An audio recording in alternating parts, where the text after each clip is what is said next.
One of the things we look at in our spiritual approach, spiritual teachings, is what is going on inside of us and how to separate what is real,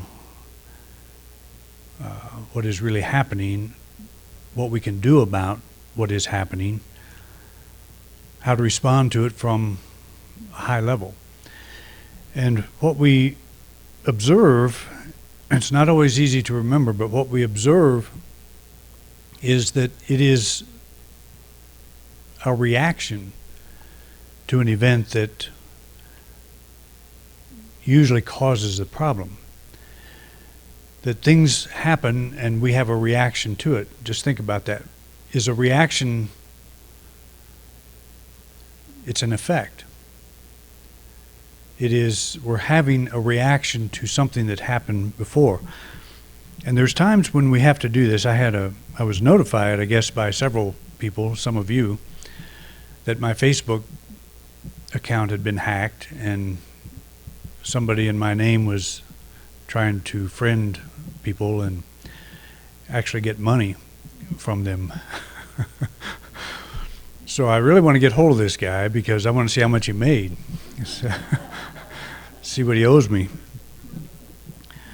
I don't think he made anything, but I don't know. But so you have to take action. It's a reaction, but you have to find out what's going on and go through all that. That's one of the downsides to social media.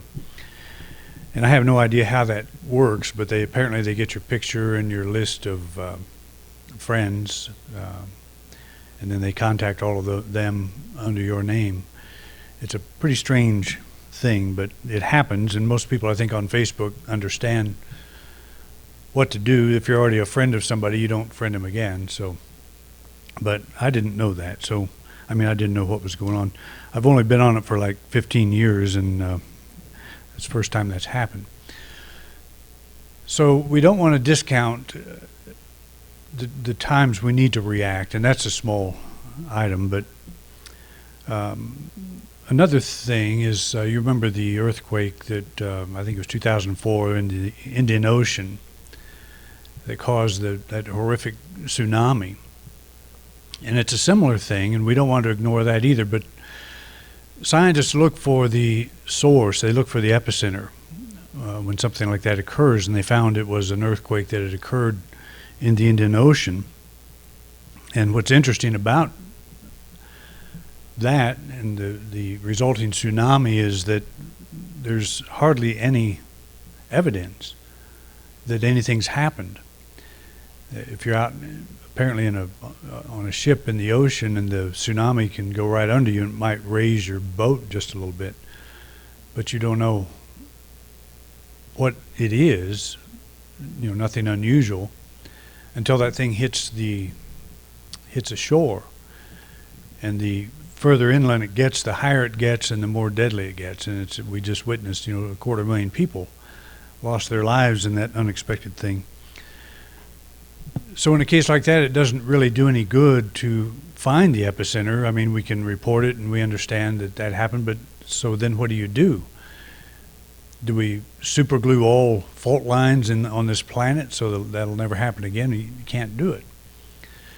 We're trying to get to the point where we can get as early warning systems in place as possible. But even the buoys out in the ocean that detect these changes in the surface, we're still dealing with effects, and hopefully we can get signals to people, but it would be hard to warn as many people as were affected by that.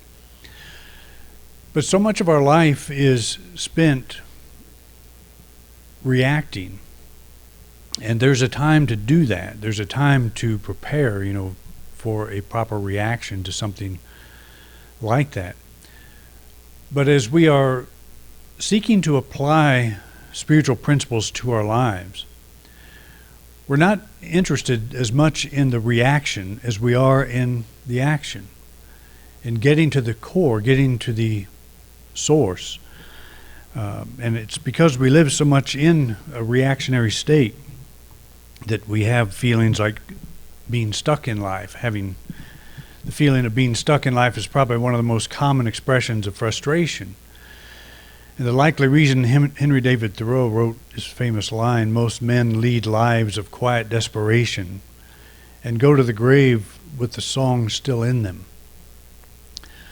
I don't know if we can say most men, most women do this, but it's certainly common, to look out and see people engaged in nothing but reaction. If you turn on the news, what are you watching? You're watching a reaction, and what are you doing as you watch the news? You're reacting to a reaction, so it's like a three-deep thing. It's a reaction to an interpretation of an event. It may not be completely true. It could be fake news, and we're reacting in a way that is maybe not real good for us. So we may fall into a state of quiet depression or quiet desperation just by looking at what's going on in the world and reacting to it, and not really thinking about, what is this experience I'm having? What is this? Is there something I can do about it? And I've been talking about this for the last couple of weeks. I'm going to just talk a little bit differently about it today. But it's the same idea. It's a spiritual principle from center to circumference. That's what the spiritual thing is all about. And it's always about getting back to the center, not necessarily attempting to change the circumference. That's what we do.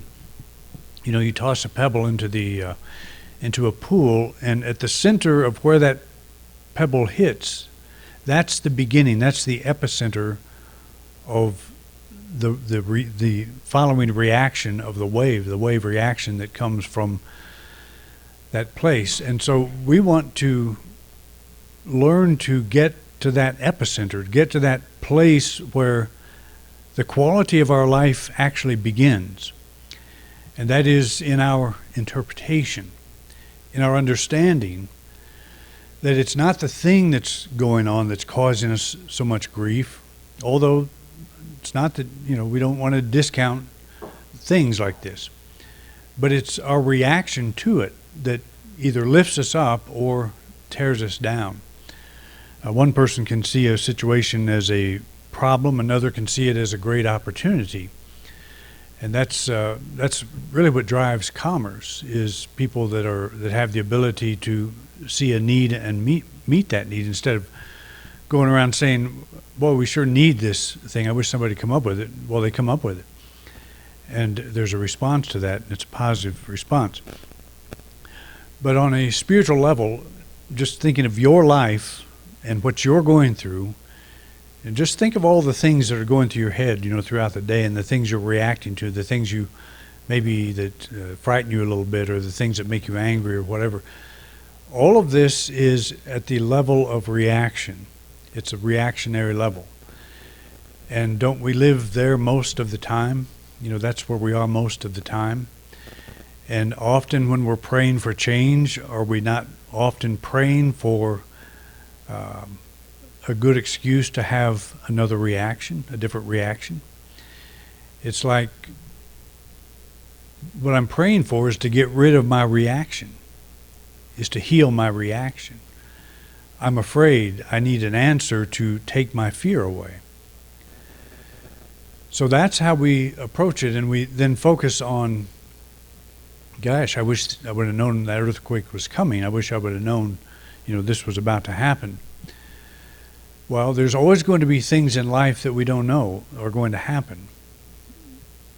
So we need to understand this principle that even when something happens, the waves that come out of that, the emotions, the thoughts, the perception, the definition, the way I look at the thing and interpret it and react to it, that's all the waves.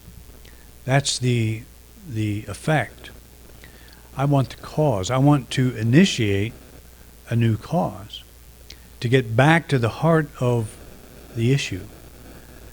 And the heart of the issue always is, I'm one with the infinite.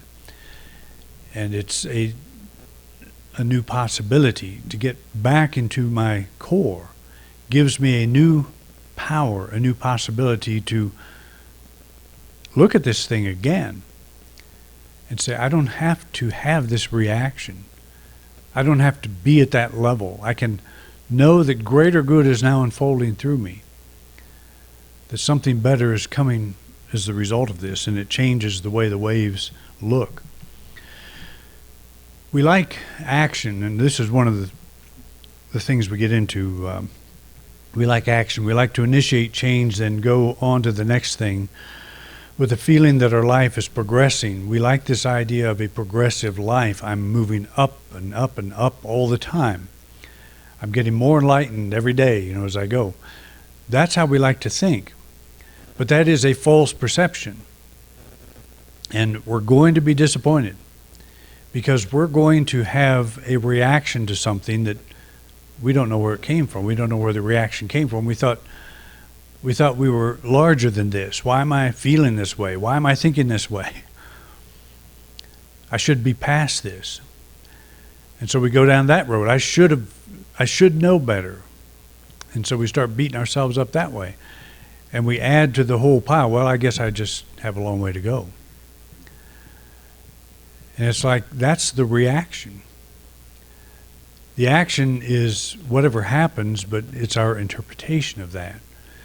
And we all do this, it's a habit, it's a lifetime habit to react to things as we're supposed to. You talk to all your friends about what you're going through and say, I'm just feeling lost, and I'm feeling like I was really getting a handle on this and it just blew up. And your friends will say, well, that happens to me all the time, and you're just human. It's just the way it is. And that's true. We are just human, but what does that mean? To be just human means that we have a mind that allows us to make a choice. I've referred to the animal kingdom often, when the gazelle is out on the plains and the lion decides to go after it. And there's this huge chase, and it's very dramatic. Several things like this have been caught on film, and it's pretty amazing to watch. But if you just continue to watch and say the lion is not successful, as they are not most of the time, the gazelle just kind of goes off, wags its tail and just doesn't appear to be thinking, boy, that lion is really a lowlife. Why would he do that to me? I wasn't doing anything to him. It's like there's no judgment. It's just, okay, that's done. Let's get on with life. Let's move forward. Let's keep going. You see that in nature. It's like there's not a memory of what has happened. There is a new beginning. Animals have this ability. It's not like they don't forget, I know that, but it's like they're okay that, my life was just almost ended. For most of us, what would you do? If a lion got after you, I would get a lot of mileage out of that. I would be talking about that all the time from the pulpit. I would cash in on that that trauma, as I have on other stories. It's like we want to relive that. We don't just let it go. But with a gazelle, maybe, that's happened 5 or 6 times last week. It's just part of life. It's just the way it is. But the animal kingdom seems to have this ability to let go and move on. We have that ability, but we're not trained to do that. We're trained to react. We're trained to focus on the rings, the waves, to say, look at that. Look how large these waves are. No wonder I'm scared. No wonder I'm feeling this way. I don't have any choice about it. My hope is that if I raise my consciousness enough, I'll never have another one of these events. And 15 minutes later, we have another one of those events. So sometimes we initiate changes and nothing happens, or everything seems to go wrong. Nothing seems to work, and we feel we've lost our way. If you feel you've lost your way,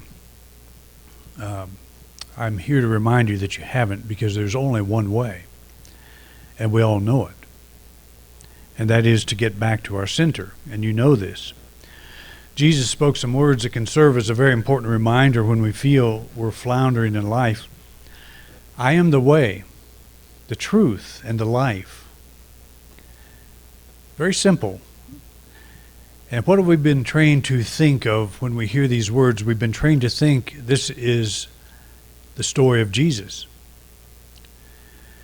But I believe he is speaking from his I am, his starting point. And he's not saying to us, look at me, I'm your salvation, I am your way. He's making an affirmation, I am the way, the truth, the life. He's basically saying, say this, you do this. You get to this point where you understand what I'm saying here and what it means. Think of these words arising from your own center, that spiritual core of your being. Starting here, you can begin to see how they can help you in your time of uncertainty.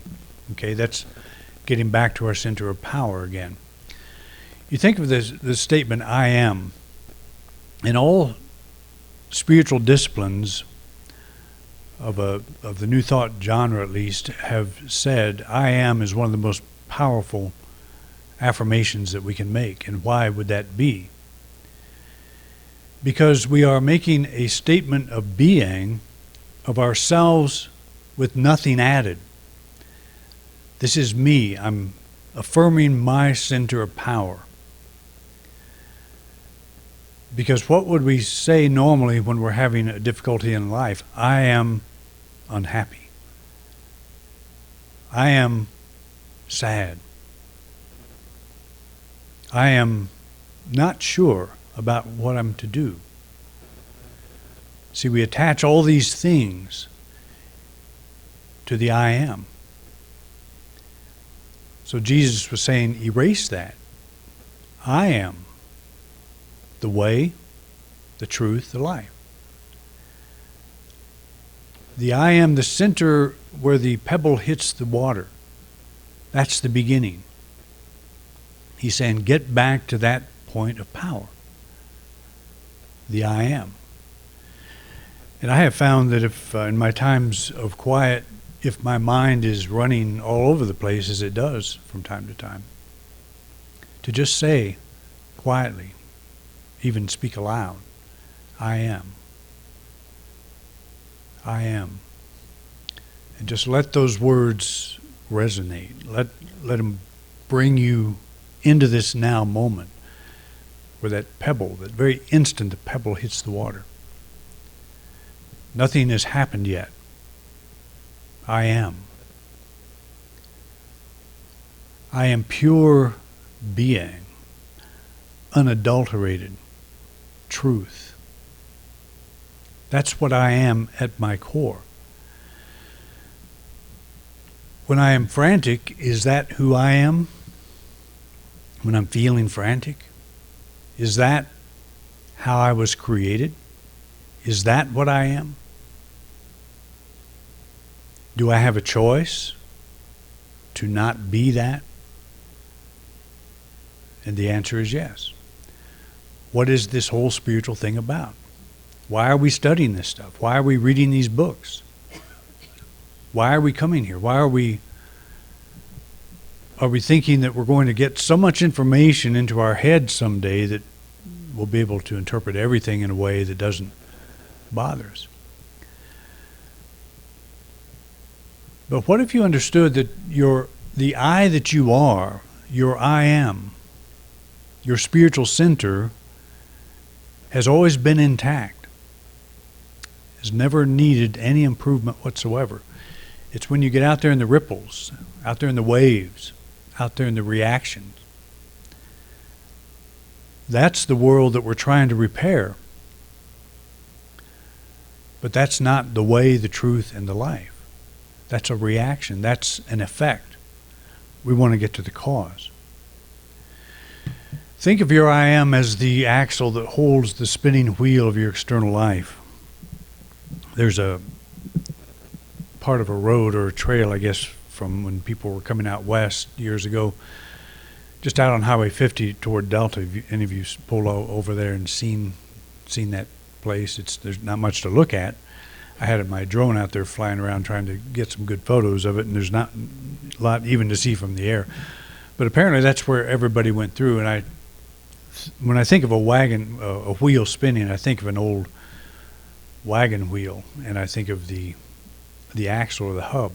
As the wheel spins, these people went hundreds, maybe thousands of miles. The wheels turn, but the axle never turned once. It was always the same, and it's a kind of I think it's a Zen part of the Zen practice to hold this thought that axle, though the wheel spins, the wheel of your life spins, the axle stays the same, and that's the I am. And the axle really is the center of power of the wheel. You take the axle away, and the wheel is useless. And that's the same idea in our life. We're fairly useless when we're reacting, useless in the sense of getting to the heart of the issue, overcoming something from a spiritual level. Nothing has to be improved. The I am is intact. It's there. The you that you are, the truth of your being, is enough. It is complete. And so when you say, I am the way, the truth, and the life, you're approaching the problem by taking your eyes off the ripples, off the waves, and pulling yourself back to that center of power, to the I am. I think this is the instruction that Jesus was giving. It was not saying, look at me. And so many people are doing that. Most of the people are doing that. The majority of mainstream Christianity is all about looking at Jesus. But I think Jesus was saying, why do you call me good? There's only one that's good, and that's God. And that I am is God. That is the image likeness of God that we are. I don't think he said to the world, to his followers, I am your answer. I'm the chosen. I have come here to save you. And he didn't do it. And so they're waiting for him to come back and save them again. It's just not going to happen. That's not what he was talking about. What will save you, and you can demonstrate this yourself, is to get into your center of power. To find that center of power in whatever you're going through at this moment. Take your eyes off the ripples, off the waves, pull yourself back into yourself. And this is not a selfish thing to do. It is the most selfless thing that you can possibly do. It's selfish with a capital S, not a small s. Because the self, the true self, is what we're looking for. When you're afraid, you're not experiencing your true self. When you're angry, you're not experiencing your true self. You're experiencing something less. So you get back to that true self. You reconnect to this unmoving part of yourself, withdraw from the spinning wheel and surrender to the love of your healing center. And it truly is a healing center. When you sit down to be still and you begin to let go, the waves that you begin to experience are peace. Peace and absolute knowing that things are working out. I've done that with this church. We've been here 16 years. It's gone up and down in ways that, it's a roller coaster ride if you're into the ripples. And I got myself a surfboard, actually, to ride these waves.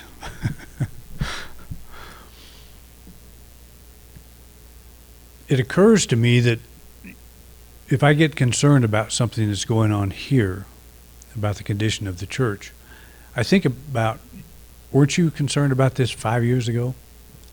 Weren't you concerned about this 10 years ago? Weren't you concerned about this 15 years ago?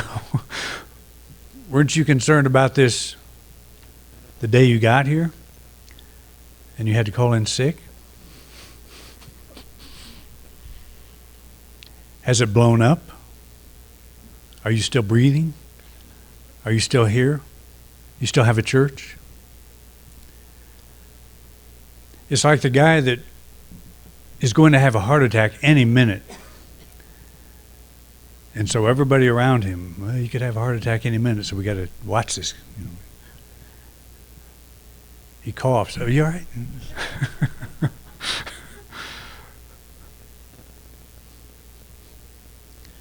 So we can do that. But what if you take the attitude, well, what if it blows up? So what? I'll deal with it then. It has blown up. I have thought before, if it gets any worse, we're not going to make it. And here we are. And every time I find myself in that state, eventually I get to the place where I say, okay, you're riding the waves. You're in the ripples. You're in the circumference. You're in the outer. Did you come here to worry about church? Is that your goal in life? Is that your purpose for being on this planet? To worry about this church? Or to worry about the business you're in? Or worry about the spat you had with your family member or the neighbor? Is that why you're here? Or will this resolve itself? Do you think it'll resolve itself?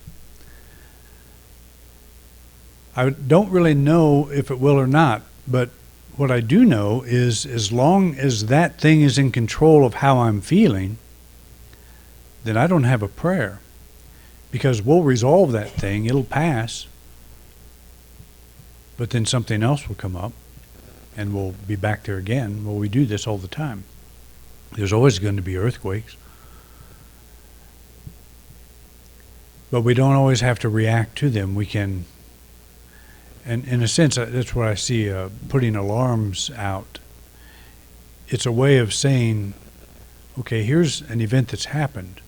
Now you've got a chance to stop reacting to it in the way you've always reacted. It's like an early warning signal. When you start feeling you're reacting to something, that's kind of the early warning signal. I'm reacting, but that's not me. That's something else. So what do I do here? What's my spiritual training teach me? I am the way, the truth, and the life. What's that mean? It means you let go of the reaction and you come back to the center. And then you look at it differently. You look at it from a different place. You look at it from a place of strength and wholeness. It's easy to get caught up in the ways and means to a desired end, forgetting that you desire the greater good because you are responding to that still small voice emanating from your central I am. That's kind of a complicated way of saying that we desire more in life because we are more. And when something happens that seems to be taking that desire away or taking it down a few notches, challenging that desire for greater good, then we react. But it's important to remember, why do I expect greater good to happen in my life? Why do I expect greater good to unfold? Because I have received a promise. I'm exactly like Abraham, or Abram at the time. When the Lord said, look out, as far as you can see, all of this will be yours. All of this is yours as an inheritance. It's the promised land. That's where we get that term, where the Lord promised to Abraham all he could see would be his or his families, his tribes, his nations. That's the promised land. So that vision didn't materialize right away. They went through a lot of things. They were attacked. They were starved. They were threatened in all kinds of ways, captured, where it looked like the promised land was just a false promise. So is that how you think of yourself? Why do you desire more? Why do you desire greater freedom? The Lord has taken you and said, look at all this. Look at all the possibilities here. This can be yours. It's a promise. It's a reality. The vision is the reality. But we were captured by the Egyptians, or we're starved in the wilderness. We've lost our way. Where is all this promise? That's the getting back to that place where we say, why do I feel this way? Why do I desire more in my life? Where does this come from? Why can't I get rid of it? Why can't I ever have enough? Why can't I feel like solving this problem will make me happy permanently? It's because none of it does. The thing that brings us, the truth that sets us free, is that inner experience, that inner knowing. And that was really the spiritual leadership of like Moses. Am I saying the right thing? It was Abraham, wasn't it? That was given the promise. And Moses was one that he has as many problems as anybody else. But spiritual leadership in the Old Testament is you. It's that promise you have received. It's that sense of knowing that greater good is yours by divine birthright. So it's easy to get caught up in the ways and means to a desired end, forgetting that you desire the greater good because you're responding to that still small voice emanating from your central I am. That's the promise to Abram. God has urged you this far. God will God not also guide you through each step of the way? When we get involved in the ripples, we lose sight of this. We don't trust. We start looking at our resources, what's at hand. How do I deal with this, with what I have?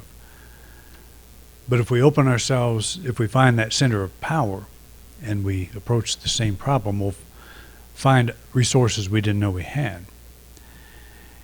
And the strongest resource is vision and faith. That'll take us, that'll make us stop saying to ourselves, or start saying to ourselves, I've been here before and I will get through this. I'll do this. I don't know how, but I'll do this.